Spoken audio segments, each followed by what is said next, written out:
Welcome back to the channel. As always, my name is Tom Story with Royal LePage and Story Team in downtown Toronto. For this video, I thought I'd do something a little bit different, and I don't care what anyone says to you, graphs can be sexy. Now, the number one question that I get asked, and I'm sure a lot of people in the real estate industry get asked, is, Tom, what's happening with the market? When does it make sense to sell? When does it make sense to buy? What's a seller's market? What's a buyer's market? And I thought what I'd do for this video is go over a graph that kind of shows, first of all, where prices have gone since mid-2014 in the Toronto real estate market, because we've kind of been going like this, in early 2017 we had a rocket up, and then kind of came back to reality, and then starting in 2018 we've seen it jump up every single month. So I want to go over that, and then I want to show you another graph that basically breaks down the most important factors we have to look at, whether that be days on market, inventory levels, new listings, active listings. I want to kind of really explain why they're important and why these are the factors you need to look at if you're looking to buy a property. Because what's happening in an overall market is important, but what's most important, if I were a buyer or a seller in today's market, I'd want to know what's happening in my specific pocket. Because just being a street over or an area over can have a massive impact on what your selling price or what you're going to have to offer on a price is going to be. So let's take a look at this graph and we'll come back after and discuss. To give you some context on what this graph is showing, it's the average price point from June 2014 all the way until May 2018 up to current day. If you look back at the beginning of the chart, you can see that in June 2014 your average price was about $560,000. And you saw how that year kind of went up a little bit in the fall market, then came back to reality in December. Then starting in 2015, we saw it jump up again. It got quiet in the summer, like it mostly does.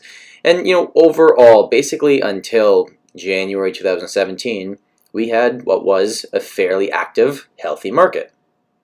And by the time we got to January 2017, as we started that year, our average price was about it's about $770,000. So we started the year at $770,000, and you can see the next jump up was all the way to just below $900,000. It was about $880,000. So in 1 month, we jumped almost $100,000 in average price. And then the next month, we got to $915,000 in March. And then in April, when we hit the peak of our market, we got to $920,000. From January until April, we went up 26% in 4 months. Now, at this point, on April 20th, fair housing was announced by Kathleen Wynne and the Liberal government. A lot of people have their ideas about fair housing. What I think actually happened here and why it was good for us was because the way the market was moving, the slope in which it was going up was preparing us for somewhat of a crash landing. What you see happened is that after fair housing was announced, then the price dropped in May, June, July, and then we bottomed out in August. So we had a soft landing. So why did the price drop? Well, a lot of people, it gets in their head. It's a psychological thing when the government comes in and intervenes with any market. So I think that was number one. Number two was a lot of people, right after the announcement was made, wanted to quickly put their house on the market because let's say they had bought a property in the heat of the market, or they wanted to take advantage of it before the party was over, and a bunch of active new listings came to the market. There was more supply, there was less demand, and buyers could actually look around. They wouldn't have to just bid on every place that they saw because there was nothing to choose from. That got back to a somewhat healthy market. And then I want to show you 2018. So we started the year after what was kind of a low price point in December. By the way, if you bought a property in December 2017, you were doing very, very well, because December and January and then back to last August were basically the bottom of the market. As we started the year with the OSFI mortgage regulations and stress tests in place and the 3 rate hikes we'd seen from last April, a lot of people had the idea that the market was going to move, but it was going to move at a slower pace than we had previously seen, and that's kind of what's happened. In the first 5 months of 2018, the market has jumped up in average price every single month. And something that's interesting is that at the beginning of the year, we started the year with condo prices moving at the quickest pace, just followed by townhomes because, let's face it, they're the most affordable options. But detached properties from January 1st, 2018 in the 416 area of Toronto, so Toronto proper, the core, are actually up 5% from January. Semi-detached are up 7%, condos are up 10%, and townhomes are up 11%. So this graph gives you a good indication of how our market's been moving. And what I really think it comes down to is when you look back at those 4 months of 2017, those were the outliers. Over the past 4 years, that's the period when the market just really didn't make sense. And it was actually getting to a point where it was unsustainable, and how it is now is much better, not only for your average buyer, but your average seller. And sure, maybe if you wanted to sell last year, you maybe missed the boat on that extremely high price.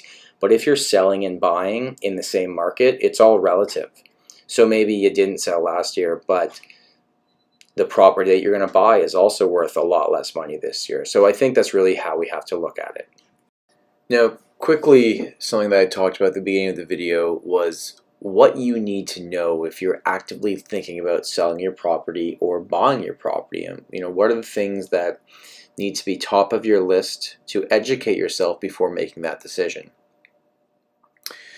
Now the chart here shows number of sales, and this goes back a year ago from May 17 until now, May 18.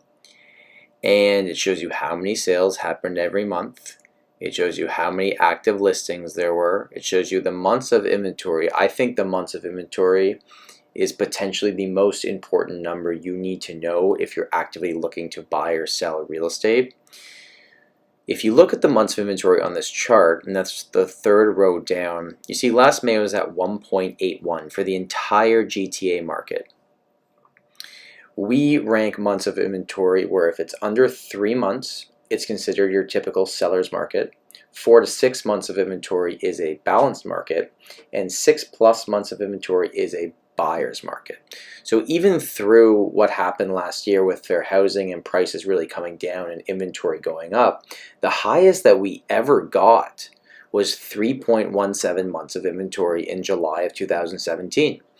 And you can see it's actively been going down or kind of hovering around 2.5 months all the way until now, May 2018. And if you go, the section below, you can see the average price and how it's changed, and how basically since December 2017, we've seen the average price jump up every single month. And I'm going to expect that to happen in June as well. The days on market stat you can kind of take with a grain of salt, because that only measures properties that actually sold firm. If a property was listed multiple times, it doesn't show when it was not successful selling, and lots of properties had offer dates, so don't put too much thought into that number.